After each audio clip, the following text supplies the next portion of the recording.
ત્રિભીષ તથા ષડભીર્વિરાજતેયો સૌ પંચધા હૃદયે મમ.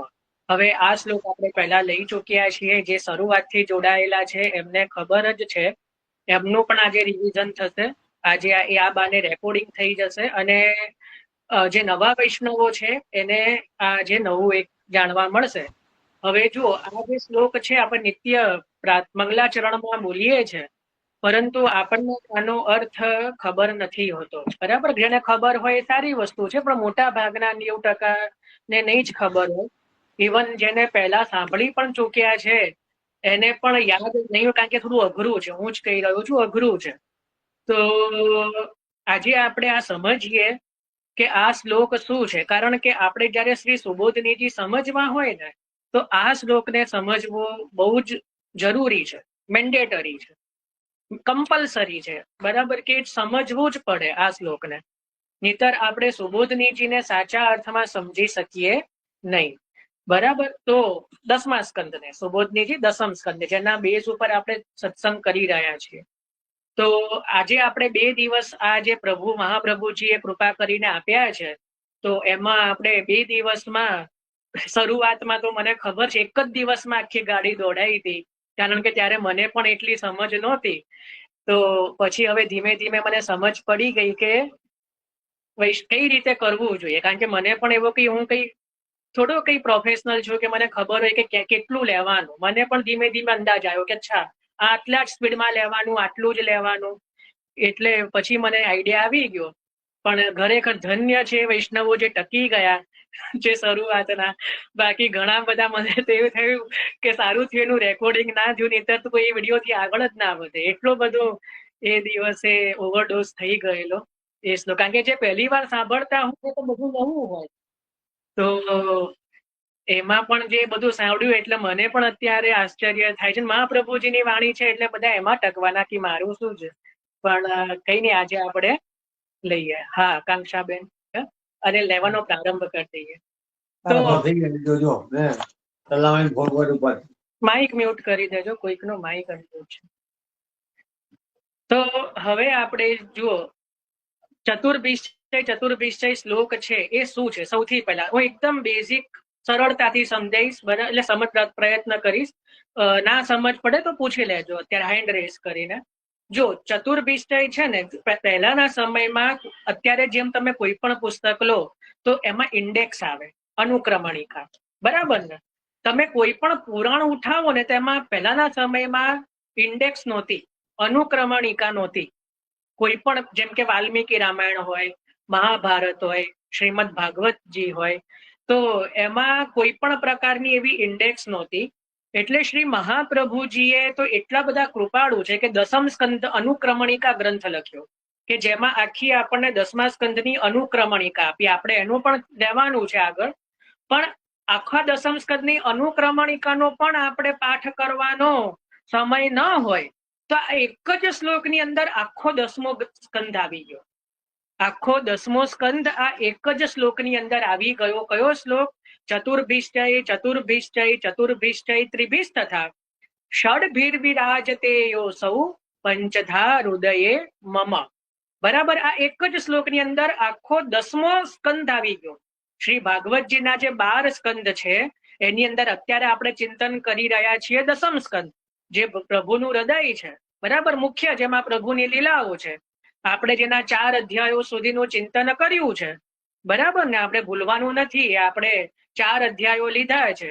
તો મહાપ્રભુજીએ આ 10મા સ્કંધને જે છે એ 5 પ્રકારે ડિવાઈડ કર્યો છે. આ જે 10મો સ્કંદ છે એને 5 અલગ અલગ વર્ગમાં વર્ગીકૃત કર્યો છે.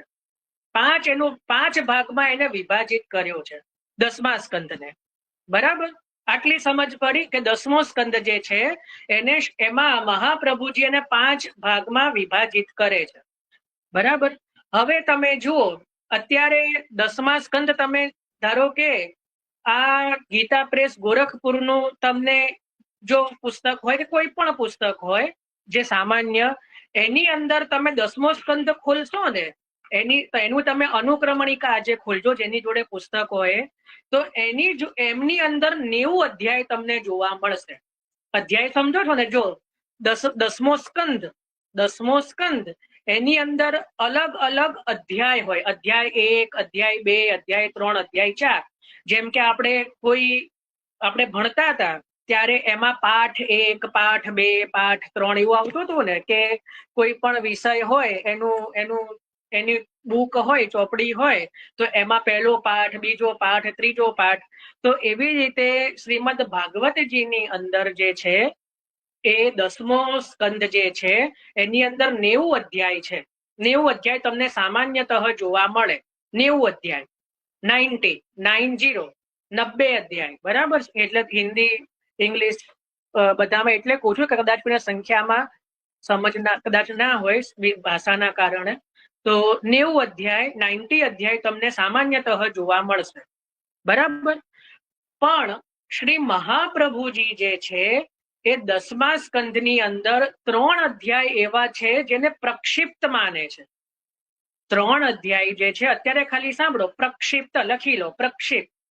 પ્રક્ષિપ્ત એટલે કે એ અધ્યાયો એવા છે કે જે સુખદેવજીએ પરીક્ષિતને કહ્યા નહોતા, પરંતુ પાછળથી એને એડ કરવામાં આવ્યા, બરાબર. 3 અધ્યાયો એવા છે 10મા સ્કંદની અંદર કે જેને શ્રી મહાપ્રભુજી પ્રક્ષિપ્ત માને છે અથવા તો ક્ષેપક માને છે. પ્રક્ષિપ્ત અથવા ક્ષેપક, ક્ષને ઉપર પેલું એ ને પક, ક્ષેપક અને પ્રક્ષિપ્ત, બે શબ્દ બંનેનો અર્થ સમાન જ છે. ક્યાંય એવું લખ્યું હોય કે આ 3 અધ્યાય પ્રક્ષિપ્ત છે, કોઈ કે ક્ષેપક છે. તો પ્રક્ષિપ્ત અધ્યાય એટલે શું કે એ જયારે સુખદેવજીએ પરીક્ષિતને જયારે કથા કહી ત્યારે એ અધ્યાયોનું ચિંતન ત્યારે નહોતું આવ્યું. પછી પાછળથી કોઈએ એની પૂર્તિ કરી અને મહાપ્રભુજીએ એટલા બધા પ્રમાણો આપ્યા, જબરજસ્ત. મહાપ્રભુજી જ આપી શકે, વાકપતિ છે ને પોતે, વાણીના અધિપતિ. તો એ આપણે પ્રમાણો પછી જોઈશું, અત્યારે આપણે એમાં નહીં જઈએ. અત્યારે આપણે એટલું ચિંતન રાખીએ કે 3 અધ્યાયો જે છે એને મહાપ્રભુજી પ્રક્ષિપ્ત માને છે. તો 90 માંથી 3 ગયા, 90 માંથી 3 માઇનસ થયા, તો કેટલા અધ્યાય રહ્યા? 87. મારું થોડું ગણિત ખોએ છે. 87, બરાબર. 8, 9, 10, 87, બરાબર. તો મહાપ્રભુજીના મતે 10મ સ્કંદની અંદર કેટલા અધ્યાયો થયા? 87 અધ્યાય. 87 જે અધ્યાયો જે છે એ શ્રી મહાપ્રભુજી માને છે કે 10મા સ્કંદના ટોટલ અધ્યાય કેટલા? તો 87. અને સામાન્યતઃ આપણને કેટલા અધ્યાયો ક્યાંયથી પણ આપણે પુસ્તક હોય તો એ 90 માનીએ છે. હવે એવું નથી કે એ 3 અધ્યાયને આપણે ઇગ્નોર કરવાના છે, એવું નથી. આપણે એની અંદર પણ ભગવદ લીલા જ છે. એટલે પુરુષોત્તમ સહસ્ત્ર નામમાં, ત્રિવિધ નામાવલીમાં એ અધ્યાયોના નામો તો મહાપ્રભુજીએ લખ્યા જ છે. ખાલી સુબોધનીજીની ટીકા એના પર આપે લખી નથી એ 3 અધ્યાય પર. પણ ગુસાઈજીએ પાછું વિવરણ લખ્યું છે ટિપ્પણીજીમાં. હવે આપણને ખબર છે કે ટિપ્પણીજી એટલે જો જે ભાગવતજી જે છે એની ઉપર શ્રી મહાપ્રભુજીએ જે વિવરણ લખ્યું એનું નામ સુબોધનીજી. જેને લખતા રહેજો કે શ્રીમદ ભાગવતજીની ઉપર જ્યારે શ્રી મહાપ્રભુજીએ વિવરણ લખ્યું એનું નામ શું છે? શ્રી સુબોધનીજી, જે આપણે અત્યારે સમજી રહ્યા છીએ. પણ એ સુબોધનીજી ઉપર પણ જ્યારે શ્રી ગુસાઈજીએ વિવરણ લખ્યું, કારણ કે સુબોધનીજીની પણ ભાષા અતિ દુર્બોધ છે, તો આપણે પણ ડાયરેક્ટ સુબોધનીજી નથી સમજી શકતા કે નથી સમજી રહ્યા. આપણે શેના દ્વારા સમજી રહ્યા છીએ કે ગુસાઈજીએ એની ઉપર પણ વિવરણ લખ્યું જેનું નામ આપ્યું ટિપ્પણીજી. ટિપ્પણી અત્યારે પણ આપણે દર વર્ષે બધા ઉત્સવોનું જે છે એ ટિપ્પણી આવે કે નહીં, કાકરોલી ઘરની, પ્રથમ ઘરની, એટલે એ ટિપ્પણી નહીં. આપણે ટિપ્પણી એટલે શ્રી ગુસાઈજીએ જે છે એ સુબોધનીજી ઉપર પણ વિવરણ લખ્યું. સુબોધનીજી ઉપર જયારે ટીકા લખી, વિવરણ લખ્યું, એનું નામ શું છે? ટિપ્પણીજી, બરાબર. એટલે આપણે સુબોધનીજીને, કારણ કે સુબોધનીજીની ભાષા અત્યંત દુર્બોધ છે, સમજમાં આવે એવી નથી, એટલે ગુસાઈજીએ એને સમજાયું છે. એટલે ટિપ્પણીજી દ્વારા આપણે સુબોધનીજી સમજીએ. ટિપ્પણીજી અલગથી મળતા નથી, પણ જે સુબોધનીજી હોય ને એની નીચે શ્રી ગુસાઈજી શું આને વિસ્તારથી કહી રહ્યા છે એ લખેલું હોય કોઈ પણ સુબોધનીજીની અંદર, બરાબર. એટલે ટિપ્પણીજી જે છે એ ગુસાઈજી કૃત છે. સુબોધનીજી જે છે એ મહાપ્રભુજી કૃત છે, બરાબર. એટલે ટિપ્પણીજી એ મહાપ્રભુજી ઉપર લખાયેલો સુબોધનીજી ઉપર લખાયેલી ટીકા છે, અને સુબોધનીજી ભાગવતજી ઉપર લખેલી ટીકા. એટલે ભાગવતજી, સુબોધનીજી, ટિપ્પણી, બરાબર. આપણને આટલું સમજમાં આવ્યું, બરાબર. એટલે મહાપ્રભુજીના મતે 10મા સ્કંદની અંદર કેટલા અધ્યાય છે? 87 અધ્યાય, બરાબર. આપણે સમજ્યા. હવે આ 87 અધ્યાયોને મહાપ્રભુજીએ 5 ભાગમાં વહેંચ્યા છે. કેટલા ભાગમાં વહેંચ્યા છે? 5 ભાગમાં. હવે તમે જુઓ, હું તમને પેલા શ્લોક આપણે સમજીએ. આપણે શું બોલીએ છીએ? ચતુર્ભિષ્ટય. શું બોલીએ છીએ? ચતુર્ભિષ્ટય. ફરી શું બોલીએ છીએ? ચતુર્ભિષ્ટય. ચતુર્ભિષ્ટય, ચતુર્ભિષ્ટય, ચતુર્ભિષ્ટય. ત્રીજી વાર ચતુર્ભિષ્ટય બોલીએ છીએ. પછી શું બોલીએ છીએ? ત્રિભિષ તથા બોલીએ છીએ ને, ત્રિભિષ તથા. અને પછી શું બોલીએ છીએ? ષડભિર્વિરાજતે યોસૌ. શું બોલીએ છીએ? ષડભિર્વિરાજતે યોસૌ. પંચધા, આ પાંચ પંચધા હૃદયમાં, આ 5 જે મેં પ્રકાર કયા એ મારા હૃદયમાં બિરાજ. પંચધા હૃદયમાં 5 જે મેં પ્રકાર કયા એ મારા હૃદયમાં બિરાજો. આપણને જ્ઞાન છે કે નહીં? આપણે નિત્ય આખા 10મા સ્કંદની આખી અનુક્રમણિકા આપણે નિત્ય બોલીએ છીએ. શ્રી મહાપ્રભુજીની કૃપા, બરાબર.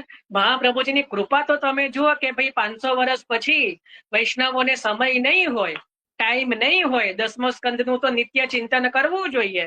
એક જ શ્લોકની અંદર આખો 10મો સ્કંદ આપી દીધો. જેમ અત્યારે તો 1 શ્લોકી રામાયણ, 1 શ્લોકી ભાગવત એવું બધા બોલતા હોય છે.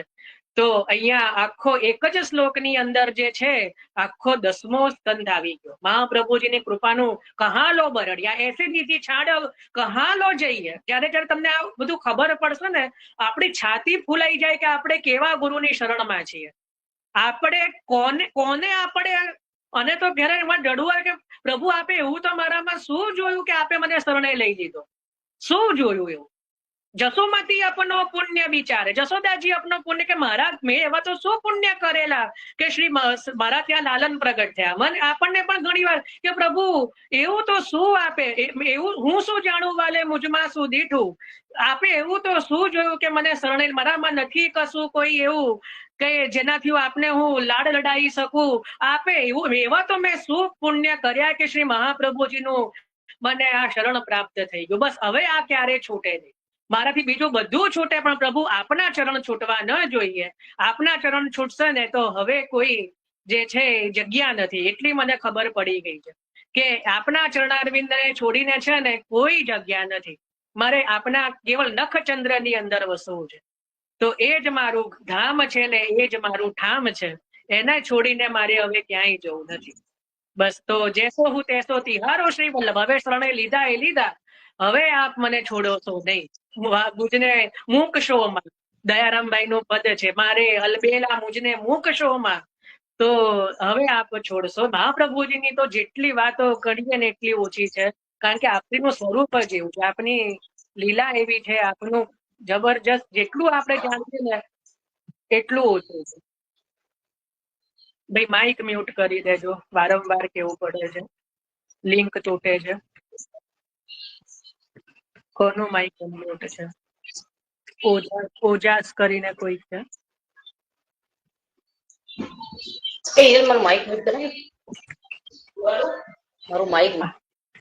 જો આ રીતે લિંક તૂટે ને મને જરા બી પસંદ નથી પડતું, પણ શું કરીએ. કૃપા કરીને છે ને, જો ના આવડતું હોય ને તો માઇક અનમ્યુટ કરવું જ નહીં. હવે જુઓ, આપણે આવી જઈએ 87 અધ્યાયો છે. તો આપણે એક જ શ્લોકની અંદર જે છે આખો 10મો સ્કંદ આવી જશે, બરાબર. તો પહેલા છે ચતુર્ભિષ્ટય. આપણે પહેલો શ્લોક સામે રાખજો. મેં એની પણ પીડીએફ શેર કરી દીધી છે. આપ જોશો ને એ પીડીએફ તો આપણને આ સત્સંગ પછી આઈડિયા આવી જશે. અત્યારે કદાચ ના પણ આવે, પણ અત્યારે આપ શું કરો, એ શ્લોક ધ્યાનમાં રાખો.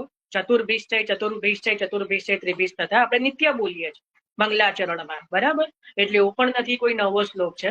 અને શ્રીમદ ભાગવતજીનું અનુક્રમણિકા ખોલીને રાખવું. આપણી પાસે જે પણ ભાગવતજી હોય, કોઈ પણ પ્રકાશનના, કોઈ જેવું નથી કે આ જોઈએ આ જોઈએ, એવું ન કરવું કે અમારી જોડે તો આ છે તે છે. કોઈ પણ ભાગવતજી હોય એનો 10મો સ્કંદની અનુક્રમણિકા જો આપની પાસે હોય, ઇન્ડેક્સ, તો એ ખોલીને રાખશો તો આપણને વધારે આઈડિયા આવશે. ન હોય તો હું જેમ કહેતો છું એમ લખતા જજો, તો પણ આપણને ખબર પડી જ જશે. બરાબર. તો હવે સૌથી પહેલું ટાઇટલ મારો ચતુર્ભિષ્ટય. પહેલું ટાઇટલ મારો ચતુર્ભિષ્ટય.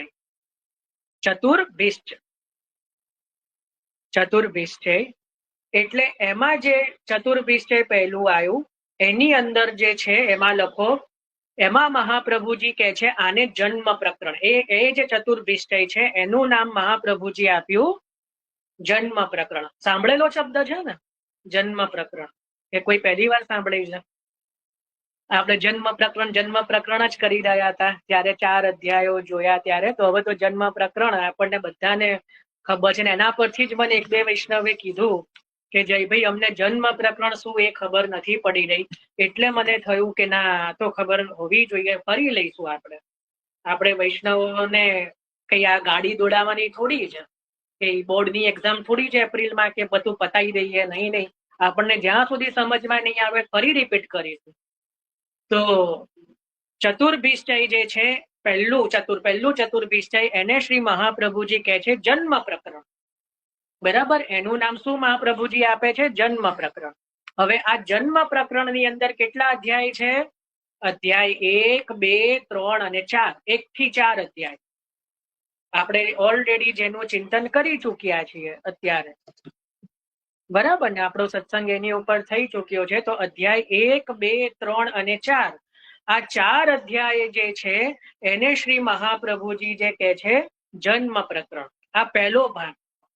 મહાપ્રભુજીએ જે 5 ભાગ કર્યા છે 10મા સ્કંદના, એમાં પહેલો ભાગ પાડ્યો એ છે જન્મ પ્રકરણ. અને એ જન્મ પ્રકરણમાં અધ્યાય 1, 2, 3 અને 4, બરાબર, જેમાં પ્રભુના જન્મનું વર્ણન છે. આપણે જોઈ ચૂક્યા છીએ. બરાબર. તો આ પહેલું જન્મ પ્રકરણ. આમાં કોઈને કઈ ડાઉટ કે પ્રશ્ન છે? કોઈ હોય તો હેન્ડ રેઝ કરીને પૂછી લેજો. કદાચ કોઈને લખવાનું કઈ બાકી હોય, ના સમજ પડી હોય તો બી અત્યારે પૂછજો. એવું ના વિચારશો કે કોને શું કહેશે. ભલે 10 વખત સમજીશું આપણે. અને એવું બી બને કે કદાચ આપના મનમાં કોઈ શંકા હોય ને એ જ શંકા કોઈ બીજાના મનમાં હોય પણ પૂછી ન શકતા હોય. ને હું પહેલેથી જ કહું છું કે આ અઘરું છે, આ વસ્તુ અઘરી છે, એટલે કોઈ આમાં પૂછવામાં સંકોચ ન રાખશો. બરાબર. તો પહેલું પ્રકરણ, જે પહેલો ભાગ જે છે એ છે જન્મ પ્રકરણ. બરાબર. એમાં કેટલા? 4 અધ્યાય છે અને એમાં આ પહેલું ચતુર્ભિષ્ટય છે. બરાબર. હવે 2 નંબર કરો, ફરી લખો ચતુર્ભિષ્ટય. આપણે શ્લોકમાં બોલીએ છીએ ને ચતુર્ભિષ્ટય. તો હવે બીજું ચતુર્ભિષ્ટય શેના માટે બોલી રહ્યા છીએ? તો એને શ્રી મહાપ્રભુજી કહે છે તામસ પ્રકરણ. એને શ્રી મહાપ્રભુજીએ નામ આપ્યું છે તામસ પ્રકરણ. પહેલું પ્રકરણ હતું જન્મ પ્રકરણ અને આ જે પ્રકરણ છે એને શ્રી મહાપ્રભુજી નામ કહે છે તામસ પ્રકરણ. તામસી નહીં હો, તામસી નહીં. તામસી તો આપણો સ્વભાવ હોય, ક્રોધી. મારો તો છે જ ભાઈ, મને તો બહુ ક્ષણે ગુસ્સો આવે. તો જે હોય, કારણ કે એ આપણો તામસી સ્વભાવ હોય. પણ અહીંયા જે છે તામસ છે. બરાબર. તામસ જુદું અને તામસી જુદું. તામસ એટલે અનન્ય. તામસ નો અર્થ થાય અનન્ય. એટલે તામસ પ્રકરણ. મહાપ્રભુજી આ પ્રકરણનું નામ આપે છે તામસ પ્રકરણ. બરાબર. હવે આ તામસ પ્રકરણના પણ 4 પેટા પ્રકાર મહાપ્રભુજી પાડે છે. એટલે તમે તામસ પ્રકરણ લખો ને એની નીચે આપણે પેલું કેવું આખી પેલું એવું કરતા 4 લાઈન કરો. તામસ પ્રકરણ મુખ્ય, એની નીચે 4 પેટા પ્રકાર. તામસ પ્રકરણ કે 4 પેટા પ્રકાર. એમાં લખો પ્રમાણ, પ્રમેય, સાધન અને ફલ. પ્રમાણ, પ્રમેય, સાધન અને ફલ. લખો પ્રમાણ, પ્રમેય, સાધન અને ફળ. બરાબર. એટલે શું થયા 4 પ્રકાર? તામસ પ્રમાણ, તામસ પ્રમેય, તામસ સાધન, તામસ ફલ. ખ્યાલ આવ્યો? એટલે તામસ પ્રકરણના 4 પેટા પ્રકાર પ્રમાણ, પ્રમેય, સાધન અને ફલ. પ્રમાણ કોને કહેવાય, પ્રમેય કોને કહેવાય, સાધન કોને કહેવાય, ફલ કોને કહેવાય પછી સમજીશું.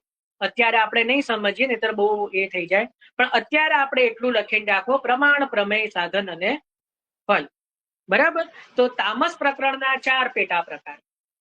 હવે આ જે તામસ પ્રકરણ જે છે ને એના 4 જે પેટા પ્રકાર કીધા એમાં દરેકે દરેક પેટા પ્રકારમાં એટલે પ્રમાણ પ્રકરણ જે તમે પ્રમાણ લખ્યું ને એની નીચે લખો 7 અધ્યાય, પ્રમેય નીચે લખો 7, ચારે નીચે 7 7 7 7 લખો. પ્રમાણની નીચે 7 લખો, પ્રમેયની નીચે 7, સાધનની નીચે 7 અને ફલની નીચે 7. બરાબર. તો 7 ગુણ્યા 4 કેટલા થાય? 28. બરાબર. જ્યાં હું ખોટો હોઉં મને કહેજો, મારું ગણિત કાચું છે. તો 7 ચોક 28. બરાબર. તો 28 અધ્યાયો જે છે એ છે તામસ પ્રકરણના. 28 અધ્યાય જે છે એ તામસ પ્રકરણના. ખ્યાલ આવ્યો? હવે 3 નંબર લખો.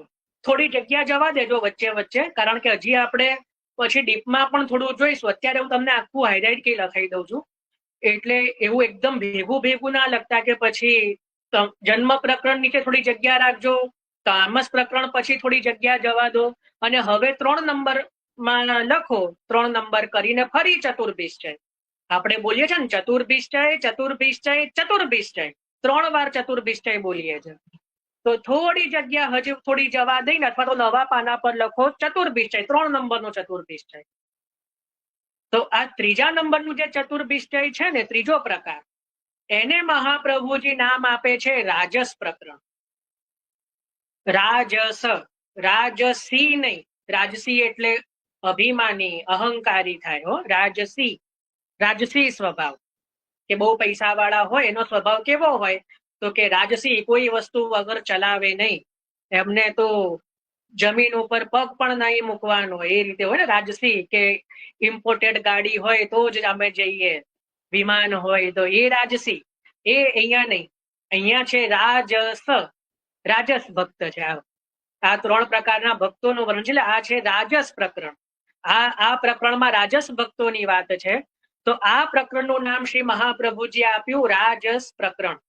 હવે રાજસ પ્રકરણની નીચે પણ ફરીથી 4 ભાગ કરો, એ જ જે તામસમાં કરેલા, એ જ પ્રમાણ, પ્રમેય, સાધન અને ફલ. એનું એ જ જે તામસમાં લખ્યું હતું ને એવું જ રાજસમાં લખો. પ્રમાણ, પ્રમેય, સાધન અને ફલ.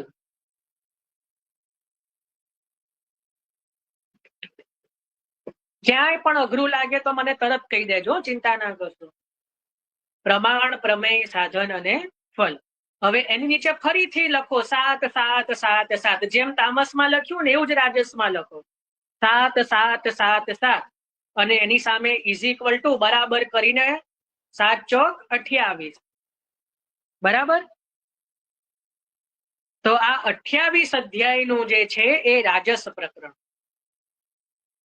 ખ્યાલ આવ્યો? પહેલું જન્મ પ્રકરણ, બીજું તામસ પ્રકરણ, ત્રીજું રાજસ પ્રકરણ. ચલો, અહીંયા સુધી કોઈને કઈ પ્રશ્ન હોય કે લખવાનું રહી ગયું હોય, કઈ પૂછવું હોય, ના સમજ પડી હોય?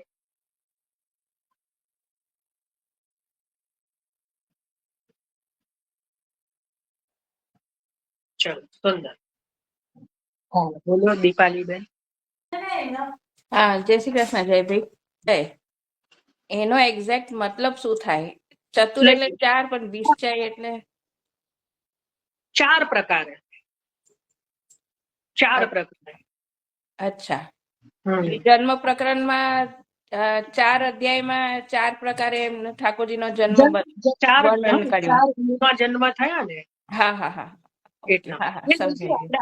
કાલે આખો એ આપણે જયારે આ બધું લખી લઈશું ને એટલે છેલ્લે ફરી ફલશ્રુતિમાં એ આખા શ્લોકનો અર્થ પછી આપ જ બોલશો કે અચ્છા આનો અર્થ આમ થાય, આનો અર્થ આમ થાય. લઈશું આપણે.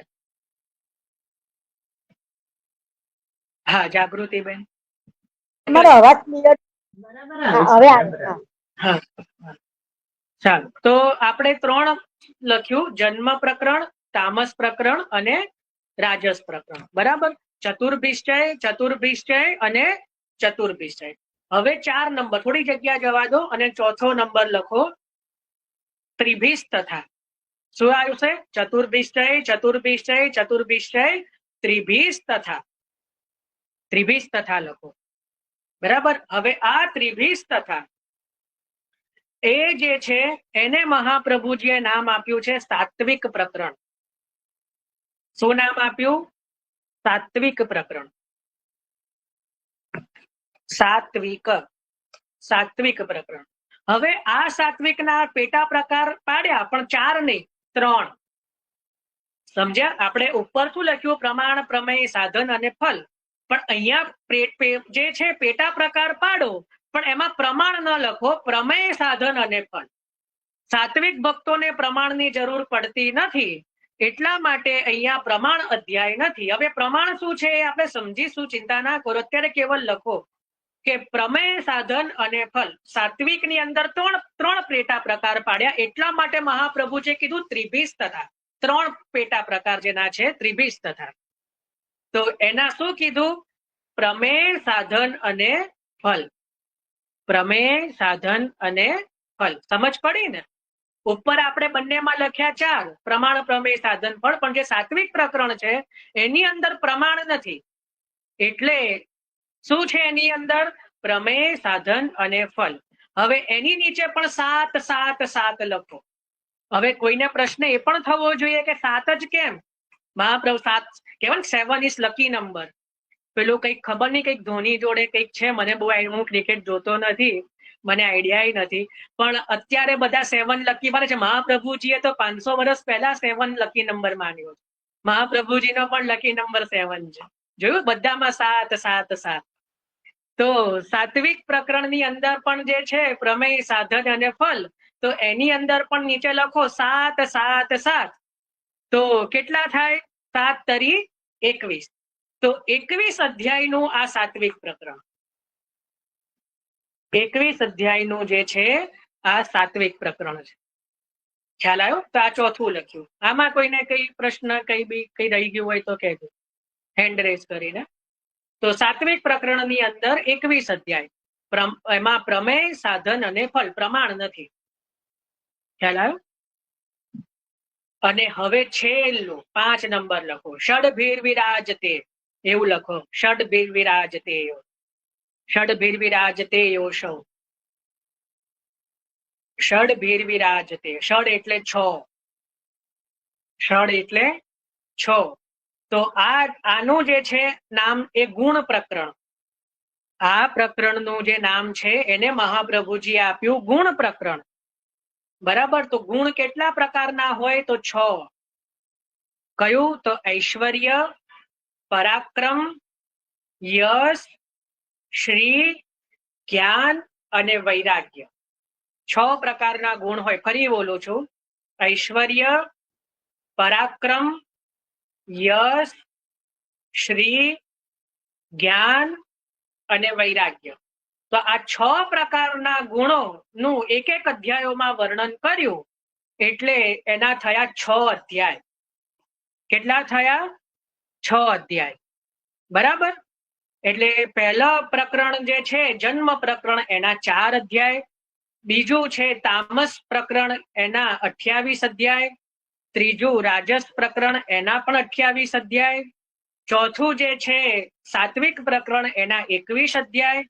અને 5મું જે છે ગુણ પ્રકરણ, એના 6 અધ્યાય. હવે મને ક્ષમા કરજો, બધાને શ્રમ આપી રહ્યો છું. આનું ટોટલ કરો. આનું ટોટલ કરો. જો વૈષ્ણવોને તો એટલું બધું પણ કોઈ કરે.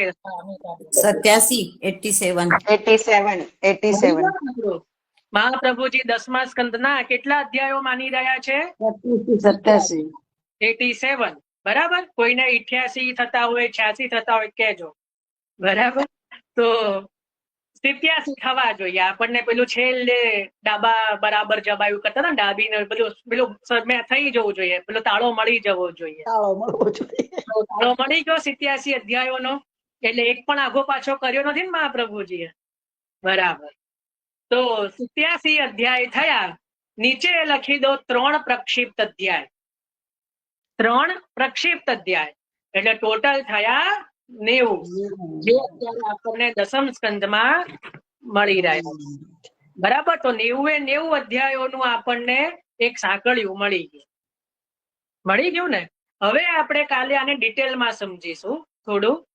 તો અત્યારે આપણે આજે આટલે સુધી જ રાખીએ છે. આજે આપણે આનું ચિંતન કરો, જેને પણ પહેલી વખત છે તો સમજો. જન્મ પ્રકરણ, તામસ પ્રકરણ, રાજસ પ્રકરણ, સાત્વિક પ્રકરણ અને ગુણ પ્રકરણ. બરાબર, કાલે આપણે હજી આની અંદર ફરીથી હવે થોડું અંદર ડિટેલિંગમાં જઈશું. બરાબર, કે કયા અધ્યાયમાં અને કયા પ્રકરણમાં શેનું વર્ણન છે, શું છે, કેમ મહાપ્રભુજી આ રીતે વર્ગીકૃત કર્યું છે, અને આપણે કાલે સમજીશું. અત્યારે આપણે બેઝિક એક ચાર્ટ તૈયાર કરી દીધો, એટલે જેને આ ખ્યાલ નહોતો એના માટે આ સમજમાં આવી જાય. તો આપણે અત્યારે જે ચિંતન કર્યું એ પહેલું ચતુર્ભિષ્ટય જન્મ પ્રકરણનું ચિંતન કર્યું છે. બરાબર, હવે આપણને સમજમાં આવ્યું. અને હવે આપણે આગળ જ્યારે આપણે પુરુષોત્તમ સહસ્ત્રનામ, ત્રિવિધ નામાવલી બધું જ્યારે જન્મ પ્રકરણ વિરામ થશે પછી આપણે શેમાં પ્રવેશ કરીશું? તામસ પ્રકરણમાં. હવે આપણને સમજ પડી ગઈ કે હવે આપણે તામસ પ્રકરણમાં પ્રવેશ પછી કરીશું. બરાબર, તો આ જે છે જન્મ પ્રકરણ થી લઈને ગુણ પ્રકરણ સુધીની યાત્રા આપણે આજે દસમ સ્કંદનું આખું જે છે એ 90 અધ્યાયોને આપણે એક ચાર્ટ રૂપે ચિંતન કર્યું. હજી પણ આમાં ન સમજ પડે તો ચિંતા નહીં કરવી, પૂછી લેવું બિંદાસ. જેને જે વિચારવું એ આપણે પૂછી લેવું. આપણો સંશયનું નિરાકરણ થવું જોઈએ. મારું આજ મંતવ્ય છે કે આંખોમાંથી આંસુ આધળ થતા હતા. આંખે ટીવી જોવામાં વાંધો ન આવે તો બધું જ આંખ ખોલીને બધા જુએ, અને પુસ્તક આવે તો કે મને તો ઝીણા અક્ષર બા વંચાય નહીં. એટલે પેલું છે ને, દરેકના બહાના અલગ હોય. બાકી હું તો કોઈ બહાનું માનું, જેમ સેવા બી કોઈ કરે નહીં ને તો હું 1000 બહાના કોઈ આપે ને હું એકે માનું નહીં. કે તમારા ઘરે જો છોકરું છે, તમે પાળી રહ્યા છો, તમે જયારે લગ્ન કર્યા, સંતાનોત્પત્તિ થઈ, તો તમે ત્યારે પણ કોઈ એવું થોડું કે બધું જ મારા ત્યાં વસી જાય, બધું સેટ થઈ જાય પછી જ બાળક થાય, તેવું તો છે નહીં. બાળક થયું પછી આગળ બધું થયું. તો ઠાકોરજીની સેવા પણ કોઈ પણ પ્રકારના જે છે એ ચિંતા કર્યા વગર કરવી જોઈએ. કારણ કે ઠાકોરજી આવશે ને તો પોતાનું પોતે સંભાળી લેશે. એટલે કોઈ પણ મારા ઘરે આ નથી પડાતું, પેલું નથી પડાતું, આમ નહીં થાય, તેમ નહીં થાય. મિશ્રી ભોગ પણ જે નથી કરી રહ્યા ને એને તો જોઈને મને શ્રી વલ્લભાખ્યાનની એક જ પંક્તિ યાદ આવે. વિબુધ વાંચે વાસ વસુમતી ઉપરે, શ્રી વલ્લભ કુંવરની ટહેલ કરવા. ત્યાં દેવતાઓ પણ રડી રહ્યા છે કે અમારું એટલું દુર્ભાગ્ય છે કે અમે શ્રી મહાપ્રભુજીના ગુસાઈજીના શરણે નથી જઈ શકતા, કારણ કે અમે દૈવત્વ છે. આ બધા વૈષ્ણવ કેવા ધન્ય છે કે જેને મહાપ્રભુજી ગુસાઈજીના શરણ જેમને પ્રાપ્ત થયું છે. તો આપણને જે ભગવદ સેવા કરી રહ્યા છે, તો ભગવદ સેવા નિત્ય કરવી જ જોઈએ. નિત્ય સત્સંગ જેટલું બને એટલું, જેટલા પ્રમાણમાં, એવું નહીં કે બહુ બધું, પણ 184 નો પ્રસંગ, એક ષોડશ ગ્રંથમાંથી એક શ્લોક, હું તો એક જ શ્લોક કહું, એક શ્રી હરિરાયજીના શિક્ષાપત્રનો શ્લોક, એટલું જે છે એ કરવું જોઈએ. એક શ્રીમદ ભાગવતજી જો થાય તો, બાકી તો થોડુંક તો આપણે નિત્ય કરી જ શકીએ. તો દરેકનું એ છે. ચલો, સુંદર આનંદ થયો આજે. કોઈને કઈ પ્રશ્ન, ચર્ચા, હજી કઈ?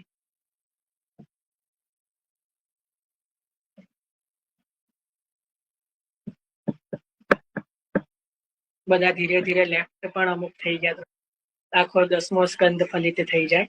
ચલો, સુંદર. તો આમાં કોઈને કઈ વિશેષ ન હોય. આજે આપણે જે છે 5 પ્રકારે વર્ગીકૃત કર્યું દસમ સ્કંદનું, એ આપણે ચિંતન કર્યું. 5 પ્રકારે શ્રી મહાપ્રભુજીએ કઈ રીતે વર્ગીકરણ કર્યું છે. તો હા, હજી એક વસ્તુ જે છે કૃષ્ણદાસ મેઘનજીની, એ અત્યારે લેવી છે કે કાલે લેવી?